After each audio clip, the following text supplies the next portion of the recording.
ফকিন্নির ঘরের ফকিন্নি ফেরাউন মানুষের জমিনের শশা কেটে কেটে টুকরি ভরে মাথায় নিয়ে নিয়ে মিশরে বিক্রি করে কিছু টাকা পাইছে। এক পর্যায়ে ফেরাউন জনগণের শান্তির ভোট নিয়ে চেয়ারে বৈশা ওই ফকিন্নির ভোলা হামানের ওজিরে আজম বানায়, কয় হামান একটু গরম গরম ভাব লাগে, কয় কি, কয় খোদা খোদা বাপ।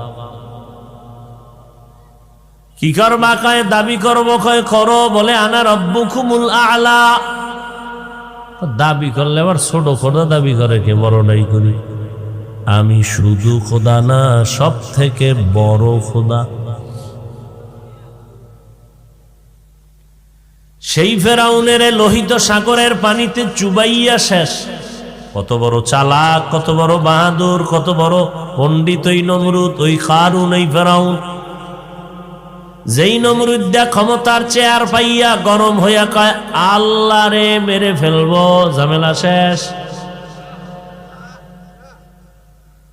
বাঁশের সিঁড়ি বানাইছে, উপরে গিয়ে গুলি মারবে আল্লাহ রে। ঠিকই তীর নিয়ে উপরে গিয়া গুলি মারলো, ধনুক। আল্লাহ কয় তুই কত নাম্বারের